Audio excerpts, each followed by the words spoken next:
قید عشق novel by یمن ایوا ایپیسوڈ 12۔ کیا مطلب؟ اس کے لب پھڑپھڑائے تھے۔ دیکھیں میری بات تحمل سے سننا۔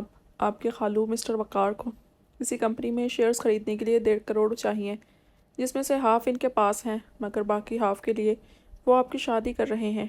آپ کے نام جو پلاٹ ہے اس کی اس وقت قیمت 50 لاکھ سے زیادہ ہے۔ آپ کا پلاٹ بیچنے کے لیے انہوں نے گھر میں بات کی تو آپ کی خالہ نے صاف منع کر دیا، اور وہ آپ سے کہہ کر برے نہیں بننا چاہتے تھے۔ وہ آہستگی سے بولتا جا رہا تھا، پر ریحان ساکت بے یقین سے سن رہی تھی۔ انکل نے ان کے سامنے تو کبھی پراپرٹی میں انٹرسٹ ظاہر نہیں کیا تھا۔ اسے شک ہوا۔ سامنے بیٹھا اجنبی جھوٹ بول رہا تھا، الزام لگا رہا تھا۔ انہوں نے مجھے لالچ دیا کہ آپ سے شادی کے بعد وہ پلاٹ آپ سے لے کر انہیں دوں اور شیئرز میں سے 2% حصہ میرا ہوگا۔ اس نے شرمندگی سے سر جھکا کر بتایا، اور ذرا رک کر بات جاری رکھی۔ میں مان گیا۔ آئی ایم سوری، مگر میں نے سوچا آپ کو خاموشی سے دوبارہ پراپرٹی لے دوں گا۔ میں نے جو فرینڈز کے ساتھ بزنس اسٹارٹ کیا تھا اس میں لاس ہو رہا تھا، مجھے بھی ضرورت تھی تو میں لالچ میں آ گیا۔ اسی لیے میں نے شادی جلدی کرنے کا کہا۔ ہمیں جلد پیسہ چاہیے تھا۔ پریحان جیسے سانس روکے سب سن رہی تھی۔ ذلت کا شدید احساس ہوا۔ اس کی کہیں کوئی ویلیو نہیں تھی۔ یہاں تو سارا ذکر اس زمین کے ٹکڑے کا تھا جو ماں باپ نے مرنے سے پہلے تینوں بیٹیوں کے نام کیے تھے۔ میرا ایک فرینڈ فارن سے آیا ہے، اس نے ہمارے کاروبار میں انویسٹمنٹ کی ہے، جس سے ہمارا لاس کور ہو گیا ہے۔ میں نے آپ کے خالو سے بات کی، اس کے بعد معذرت بھی کی، انہیں بہت سمجھایا کہ آپ سے کہہ دیں آپ خود وہ پلاٹ سیل کر کے پیسے دے دیں، مگر وہ نہیں مانے۔ تب آپ کے میسیجز اور کالز آتی تھیں، اور میرے پاس سوائے شرمندگی کے کوئی جواب نہیں تھا۔ دیکھیے پریحان، میرا آپ سے کوئی لگاؤ نہیں۔ آپ کی بیزاری اور ناپسندیدگی کے بعد تو جو رہا سہا پسندیدگی کا عنصر تھا وہ بھی جاتا رہا۔ انگیجمنٹ کے بعد آپ نے شروع میں کوشش کرتا تھا بات کرنے کی، مگر آپ کی طرف سے کبھی پازیٹیو رسپانس نہیں ملا۔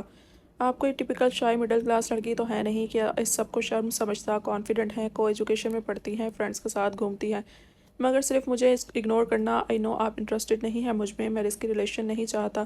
پہلے لالچ میں سوچے سمجھے بنا شادی کر رہا تھا، مگر اب میں یہ خود غرضی نہیں دکھا سکتا۔ اپنی ایک کزن سے فرینڈ شپ ہے اور وہی مجھے شادی کے لیے سوٹیبل لگتی ہے۔ آئی ایم سوری، بہت سوچ سمجھ کر یہ فیصلہ لیا ہے۔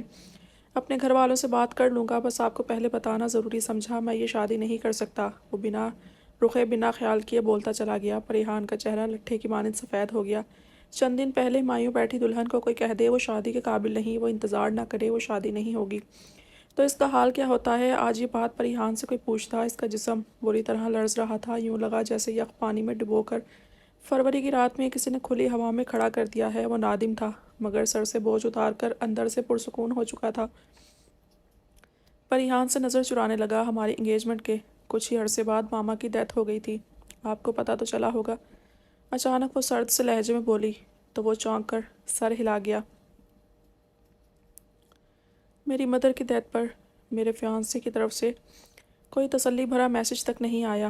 ہم دو بہنیں اکیلی ہو گئی تھیں۔ آنی زبردستی اپنے پاس لے گئی، وقت دیا، بہلایا، آنسو صاف کیے۔ اس سارے عرصے میں آپ کی طرف سے کبھی کوئی دلاسا، کوئی تسلی نہیں آئی، نہ کبھی ملنے کی ضرورت پڑی۔ کچھ عرصہ بعد اسی منگیتر کو میسیجز، کالز اور ملاقاتوں کا شوق ہو گیا۔ وہ انگیجمنٹ پیریڈ انجوائے کرنا چاہے۔ اس کے جملوں پر وہ خفت سے بیٹھا اسے دیکھنے لگا۔ ایسے بے حس منگیتر میں مجھے کتنا انٹرسٹ ہو سکتا تھا؟ میں پھر بھی چھوڑ نہیں سکتی تھی، کیونکہ میری ماما یہ رشتہ طے کر کے گئی تھی۔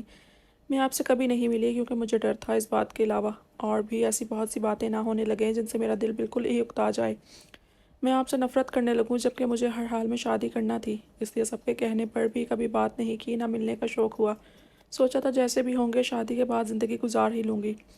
اس کا چہرہ بالکل بھیگ چکا تھا، بھیگی آواز کانپ رہی تھی۔ سامنے بیٹھا لڑکا اب خاموشی سے اسے سن رہا تھا۔ حدیر کو منگیتر سمجھ کر بھی شاید وہ اسی لیے مطمئن ہوئی تھی کہ بس بے حس ہے مگر برا نہیں، لیکن سامنے بیٹھا لڑکا بے حس بھی تھا اور برا بھی، اور آج تو بے حسی کی حد ظاہر کر رہا تھا۔ مگر شکریہ مجھے آزاد کرنے کا، میں اپنی ماں کے سامنے کم سے کم شرمندہ نہیں ہوں گی کہ میں نے منمانی کر کے رشتہ توڑا۔ ہچکیوں سے روتی وہ مشکل سے بولی۔ وہ ندامت سے ذرا آگے ہوا، ارد گرد لوگوں کو دیکھا اور پھر بچوں کی طرح سے سکتی پریحان کو، جس کی آواز زیادہ نہیں تھی مگر اتنی ضرور تھی کہ قریب بیٹھے لوگ بآسانی سن پا رہے تھے۔ کچھ لوگوں نے تو ہادی کو عجیب نظروں سے دیکھا بھی تھا۔ آپ نے بتا دیا۔ اوکے، اب آپ جا سکتے ہیں، باقی میں سنبھال لوں گی۔ آپ کے گھر سے اب کوئی بندہ یا کال نہ آئے، اپنے گھر والوں سے کہہ دینا۔ معذرت بھی نہیں چاہیے، کچھ نہیں، آج یہاں سے جا کر ہر رابطہ ختم کر لیجیے گا، اتنا تو کر ہی سکتے ہیں آپ۔ وہ پتھر دل سے بولتی ایک دم لہجہ مضبوط ظاہر کرنے لگی۔ شکر تھا آج مائیوں کے زرد لباس کی وجہ سے بڑی چادر اوڑھی ہوئی تھی کہ بھرم رہ گیا۔ وہ پورا چہرہ جھکا گئی، ورنہ رنگت خطرناک حد تک زرد ہو رہی تھی اور آنکھوں سے بہتے مسلسل آنسو کسی قیامت کی نشاندہی کر رہے تھے۔ وہ ظاہر کر رہی تھی اسے فرق نہیں پڑا، مگر اس کی حالت بتا رہی تھی وہ بھی ایک عام لڑکی ہے، جس کو بخوبی فرق پڑا تھا اس ریجیکشن کا، اس ذلت سے۔ اچھا تھا کاش وہ خود انکار کر دیتی، اور دوستوں کو کیا منہ دکھائے گی، خاندان والے اور گھر والے جو تیاریوں میں مصروف تھے، پریسا جو اتنی دور سے شادی کے لیے آئی تھی، محلے والے جو آنی کے بلاوے پر ڈھولکی کے لیے آ رہے تھے۔ وہ اٹھ کر چلا گیا۔ پریحان وہیں بیٹھی حساب کتاب میں لگی ہوئی تھی۔ اسے لگا سر اٹھا کر دیکھے گی تو یہاں موجود ہر انسان اسے ترہم بھری نظر سے دیکھ رہا ہوگا، یا ہو سکتا ہے کچھ لوگ اس پر ہنس رہے ہوں۔ اس کا جسم بے جان ہوتا جا رہا تھا۔ پریحان ہان کیا ہوا، سب ٹھیک ہے؟ ریما شاید اسے اکیلا دیکھ کر اس تک آئی تھی۔ پریشانی سے سر جھکائے چادر میں چھپی پریحان کا کندھا ہلایا۔ پریحان۔ ریما نے پریشانی سے اس کے سر پر ہاتھ رکھا ہی تھا کہ وہ وہیں چیئر پر بیٹھی ایک طرف لڑک گئی۔ ریما کا سانس حلق میں اٹک گیا۔ پریحان، اس نے حواس باختگی سے اسے پکارا۔ بولو ادب خان۔ وہ ہاسپٹل کے کوریڈور سے ہوتا بلڈنگ سے نکلا اور کھلی فضا میں گہرا سانس بھرا۔ خان صاحب، حملہ جس مقام پر ہوا وہ علاقہ تو حاکم خان کا ہے، پہلے بھی اس علاقے کے قریب ہی حملہ ہوا تھا، مگر ایک بات قابل توجہ ہے۔ ادب خان کی بات پر اسے خان یوسف کی بات یاد آئی۔ ان کا بھی یہی اصرار تھا کہ یہ کام حاکم خان کا ہے۔ کیا بات ہے، جلدی بولو۔ وہ پیشانی مسلتا آہستگی سے بولتا ہوا ٹہلنے لگا۔ خان صاحب، پہلے بھی سردار صاحب پر حملہ ہوا، اس بار بھی جس گاڑی پر حملہ ہوا ہے وہ سردار صاحب کی ہے، مگر اندر خان زوار صاحب تھے۔ لگتا ہے اس حملے کا اصل نشانہ سردار صاحب۔ لگتا ہے، پر بات نہیں کرو ادب خان۔ پورا دن گزار کر تم نے بس یہ مفروضے قائم کیے ہیں، حملہ کروانے والا کون تھا اور مقصد کیا تھا، یہ پتہ کرو۔ میں اس وقت فارغ نہیں ہوں کہ بیٹھ کر تمہارے اندازے سنوں۔ وہ غراتے ہوئے بولتا۔ ادب خان کا حلق خشک کر گیا۔ تیش میں کال بند کر کے اس نے لب سختی سے بھینچے، ماتھے کی رگ ابھر آئی تھی۔ اس شدید پریشانی محسوس ہونے لگی تھی۔ خان یوسف سب کچھ جانتے ہوں اس لیے حاکم خان پر اصرار کیا ہوگا، مگر خان داور کی بات بھی صحیح لگتی تھی۔ ایسا کر کے انہیں کچھ نہیں ملنے والا۔ پریشانی سے یہاں وہاں چل کر سوچتا وہ یکدم رک گیا۔ اگر واقعی یہ حملہ صرف خان آزر پر ہو رہا تھا تو ان کی نظر سرداری پر ہو سکتی تھی۔ اس سارے علاقے میں سب سے زیادہ قابل احترام اور پاورفل افریدی حویلی والے تھے۔ خان یوسف کا احترام پورے علاقے میں کیا جاتا تھا، اس لیے سرداری انہی کے حصے میں آئی تھی، مگر اس گدی کا دوسرا امیدوار حاکم خان تھا۔ کیا خبر خان آزر کو راستے سے ہٹا کر وہ لوگ سرداری کی گدی چاہتے ہوں۔ اس نے پھٹتے ہوئے سر کو دبایا۔ خان آزر سے لاکھ ناراضگی اور گلے سہی وہ باپ تھے اس کے۔ اس بار تو خان زوار اس گاڑی میں ہونے کی وجہ سے نشانے کی زد میں آئے تھے، مگر ہر بار ایسا نہیں ہونے والا تھا، اور یہ بھی اچھی بات نہ تھی کہ خان آزر کی جگہ گھر کا کوئی اور فرد زخمی ہو یا مرے، لیکن وہ صرف شک کے تحت حاکم خان کو قصوروار نہیں ٹھہرا سکتا تھا، کیونکہ اگر ایسا ہوتا تو ہر بار کی طرح گل جان بیگم پر سارا ملبہ گرتا۔ وہ سوچ میں مبتلا اندر کی طرف بڑھا۔ اگر اپنے باپ اور خاندان کو بچانا پڑا تو اس نے سوچ لیا تھا وہ سردار بھی بن جائے گا، اور یہ تو طے تھا وہ سردار بنا تو کسی کی ہمت نہیں ہوگی اس کی حویلی یا وہاں کے مکینوں کی طرف نظر بھی اٹھا کر دیکھے۔ اندر پہنچا تو چونک گیا۔ کمرے میں بہروز خان اپنے بڑے بیٹے کے ساتھ آیا ہوا تھا۔ خانزادہ کو دیکھ کر پرجوش انداز میں اس سے ملا، مگر وہ مشکل سے ماتھے پر پڑے بلوں کو ظاہر ہونے سے روک پایا تھا۔ ان کو کیسے خبر ملی چاچو کی؟ یہ بات تو چھپا لی گئی تھی نا؟ وہ کچھ فاصلے پر کھڑے خان یاور کے پاس کھڑا ہو کر پوچھنے لگا۔ ہاں، پتہ نہیں، شاید آغا جان نے بتایا ہے۔ ہر بات آغا جان سب سے پہلے بہروز خان کو ہی بتا دیتے ہیں۔ یاور نے بھی بیزاری سے انہیں دیکھ کر سر جھٹکا۔ ابھی سے ان لوگوں کا گھر کے ہر معاملے میں گھسنا خان حویلی کے سب لڑکوں کو ہمیشہ سے زہر لگتا تھا، سوائے موسیٰ خان کے۔ اس نے سر جھٹکا۔ تاریخ گواہ ہے دنیا کا سب سے خطرناک دشمن گہرا دوست ہی ہوتا ہے۔ خانزادہ نے ناک چڑھا کر بڑبڑاتے ہوئے کہا تو خان یاور بری طرح ٹھٹک کر اس کی طرف متوجہ ہوا۔ سنو آغا جان، پر یقین ہے کہ یہ سب حاکم خان نے کیا ہے۔ مگر ایسا نہیں ہو سکتا، ان کو کیا ملے گا یہ کر کے؟ کیا تمہیں بھی ایسا لگتا ہے؟ یاور نے بے چینی سے سامنے دیکھا جہاں خان یوسف آہستگی سے بہروز خان سے بات کر رہے تھے، مگر چہرے پر نفرت اور غصہ تھا۔ یقیناً حاکم خان کے خلاف ہی بات کر رہے تھے۔ فائدہ تو فائدہ لینے والوں کو پتہ ہوگا جب تک حقیقت سامنے نہیں آتی۔ سب بھی دشمن ہیں، چاہے وہ حاکم خان ہو یا پھر سامنے آقا جان کے پہلو میں بیٹھے بہروز خان۔ وہ اکھڑ لہجے میں بول رہا تھا۔ خان یاور نے خاموشی اختیار کر لی۔ پریشانی میں اس کا دماغ ویسے ہی خراب ہو جاتا تھا، بہتر ہی تھا اسے چھیڑا نہ جائے۔ خانزادہ کی نظریں اپنے باپ پر جا رکیں جو تعصب سے اپنے بھائی کی زخمی حالت دیکھ رہے تھے۔ وہ پریشانی سے باپ کو ہی تکتا گیا۔ عیسیٰ یار، پچھلے 3 دن سے 3rd سیمسٹر کی آئرہ زمان شاہ تیرا پوچھ رہی ہے، نمبر ہی دے دے اسے کم سے کم، اگر اتنی دوستی کر لی ہے تو۔ وہ 3 دن بعد یوں نہیں آیا تو حسن نے شوخی سے بتاتے ہوئے چھیڑا۔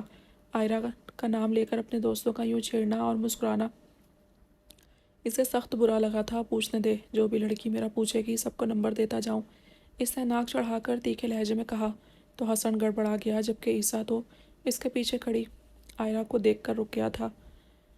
وہ تعصب سے عیسیٰ کو دیکھتی پلٹ کر جانے لگی تھی، جب وہ تیزی سے اس کے پاس پہنچ کر اسے روک گیا۔ اگر ان سے ایسے بات نہ کرتا تو تمہارے نام سے چھیڑتے رہتے، اس لیے بات کی ہے۔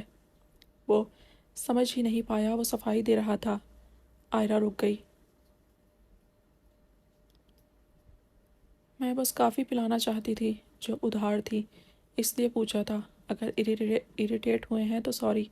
وہ سپاٹ لہجے میں بول رہی تھی، خوش فہمیوں کے محل تو اس کے اس بیزار لہجے اور جملے پر ہی دھڑام سے زمین بوس ہو چکے تھے۔ اچھی بات ہے، ادھار اتار دینا چاہیے۔ آئس کریم کھاؤ گی؟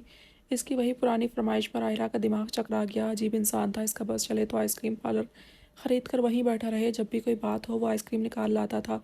نہیں شکریہ، جب کافی پینا چاہیں بتا دینا۔ وہ بھی بھولی نہیں تھی، وہ کیسے کچھ دیر پہلے اپنے فرینڈ کے سامنے اس کا ذکر کر رہا تھا۔ بتا دوں گا، ابھی آئس کریم کھانی ہے، گرمیوں میں کافی نہیں پیتا، جب بارش ہو یا سردی تب پیوں گا۔ آؤ چلیں، آج آئس کریم تم کھلا دینا۔ وہ دوستانہ لہجے میں بول کر آگے بڑھ گیا۔ آئرہ منہ کھولے اسے دیکھتی رہی۔ شدت سے دل چاہ رہا تھا صاف انکار کر دے۔ وہ اپنی بگاٹی کا ڈور کھول کر گلاسز لگاتا رک کر پلٹا اور گلاسز آنکھوں سے ذرا سا ہٹا کر اسے دیکھا۔ پیر پٹکتی وہ اپنی مروت کو کوستی آگے بڑھی۔ آج کی آئس کریم کو کافی سمجھ لیجیے گا، میرا ادھار آج ہی پورا ہو جائے گا۔ گاڑی میں بیٹھ کر روڈ پر پہنچے تو آئرہ نے سنجیدگی سے جتایا۔ اوکے۔ وہ یکدم ماتھے پر بل ڈال کر بولا اور لب بھینچ کر اسپیڈ بڑھا دی۔ مزاج گرم ہو چکا تھا، روڈ پر آگے جا کر وہ یو ٹرن لے چکا تھا۔ وہ چونک کر اسے دیکھنے لگی، دوبارہ سیونی کی طرف جا رہا تھا۔ اس کے چہرے کے سرد تاثرات پر وہ کچھ بھی پوچھنے کی ہمت نہیں کر پائی۔ یونی پہنچتے ہی گاڑی سے اترا اور آئرہ کی طرف آ کر اسے نکالا، ہاتھ پکڑ کر سامنے لڑکوں کے ساتھ بات کرتے احمر اور حسن کو بلایا۔ آئرہ حیرت سے منہ کھولے اسے دیکھ رہی تھی، آخر وہ کیا کرنے والا ہے؟ کیا ہوا؟ ابھی تو گئے تھے، واپس بھی آ گئے؟ احمر نے ایک نظر آئرہ پر ڈال کر اس سے پوچھا۔ حسن اس بار خاموش کھڑا رہا تھا۔ ہاں، بس بتانے آیا ہوں کہ نمبر اس نے نہیں دیا کیونکہ اس نے مانگا نہیں، اور میں لڑکیوں سے نمبر مانگنے والا گھٹیا کام کرتا نہیں ہوں۔ انہیں اس بات کی وضاحت دینے لگا جو مذاقاً پوچھی تھی۔ آئرہ کو شرمندگی سی محسوس ہوئی۔ اس بار ایمرجنسی میں یونی سے آف لیا، نیکسٹ ٹائم جو بھی مسئلہ ہوا بتا کر جاؤں گا۔ وہ آئرہ کی طرف دیکھ کر بولا۔ احمر اور حسن تو حنک سے سر ہلا گئے، اب اس سے زیادہ کیا کہتے اسے۔